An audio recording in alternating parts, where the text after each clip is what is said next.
Okay, everybody, here we go. We're gonna start working on these paver walkways. This is how I do it. There's no right or wrong way to do this. And remember, if you make a couple of mistakes here and there, by the time you paint these things, by the time you put moss on them, by the time you put snow on them, little imperfections are not going to be noticed. So you don't necessarily have to worry about that. So here we go. My walkways are always 2 inches wide. So I draw my line. I measure out 2 inches.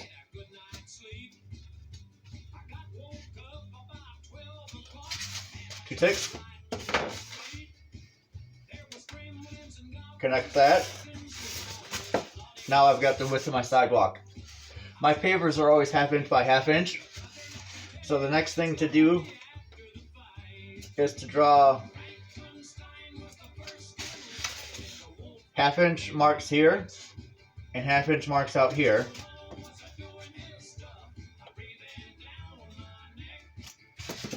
Both sides, and then connect those lines.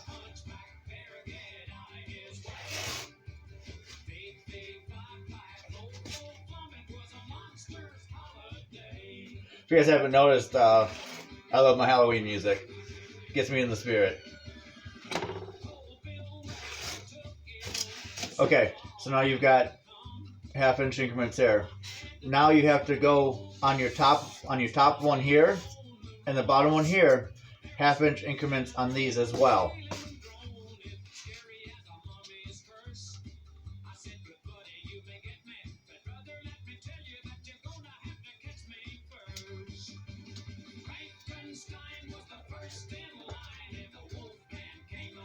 Okay, 1/2 inch sticks there, and I'm going to put them on here too.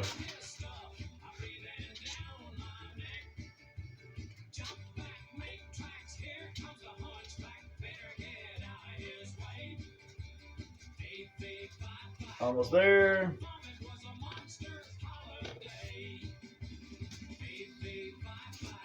Okay, so in order to make this easy when I do them, I always start with the first row, skip a row, and then the third row. So first and third are the same paver. So when you put your ruler onto your first set of ticks, draw through the first set and the third set, and there's your first paver.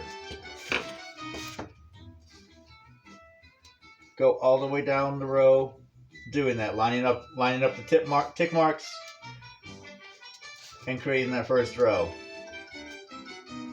Again, if it's not exactly 1/2 inch, it doesn't matter. You know, pavers aren't all exactly the same anyway.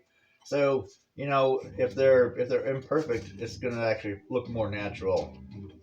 I just like to have a reference number so I know this at least close to each other. Alright, get a couple more in here.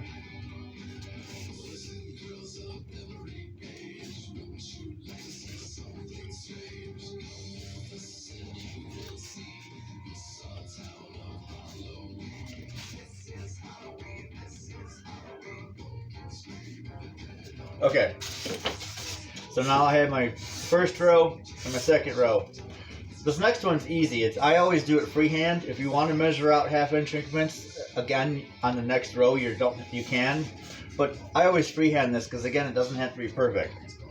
So if you take your first paver and split the difference, take the second paver, split the difference, and just go all the way down. Now you'll have created your second row, and then go to the last row and do the same thing. Split the difference of the one above it.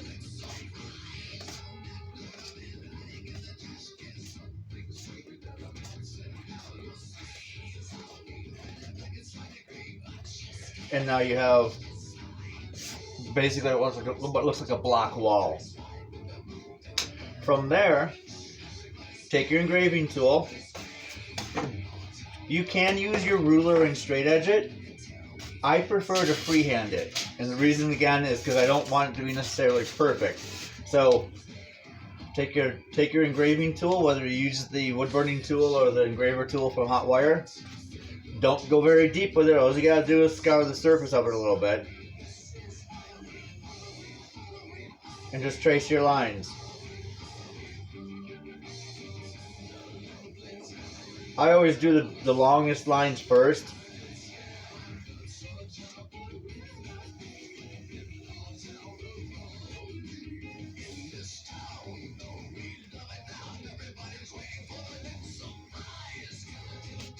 So all of these lines are done. And then just go through and then do your crossover lines. All you're doing is tracing. Don't go too deep. And there you go. If you decide to use your wood burning tool, the wood burning tool has a very fine point on it. It also doesn't have any kind of control on heat, so it's very easy to just put this thing in and burn a big hole in it.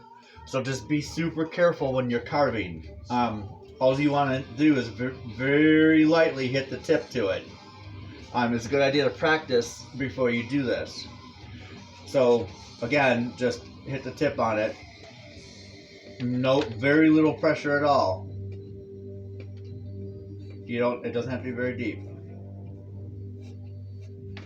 I prefer the Hot Wire tool because the tip is a little more round, so it isn't quite as easy to dig it in as the wood burning tool is. You can also use soldering irons. It will do exactly the same thing that you're doing here. Again, you have to be careful with that. Don't press too hard because it's super easy to just burn right into these things.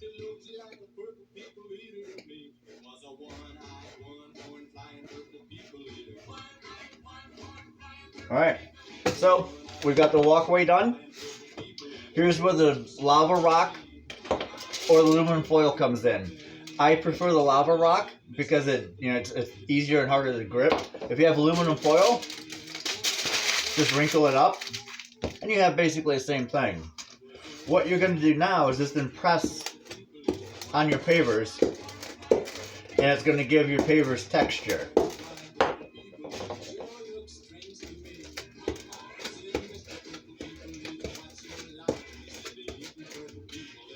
And there you have it. That's your walker pavers. If you end up coming on a turn where you're doing some kind of an angle turn, I always do my long lines first and get them close to where the corner is. And then do all of your crossways here. And then when you get into the corner, just make it up. It doesn't have to be perfect. Just draw them in there. And then you can make your turn and go up the other way. Any questions? Feel free to shoot messages out. Good luck with this. And we will see you in a couple days.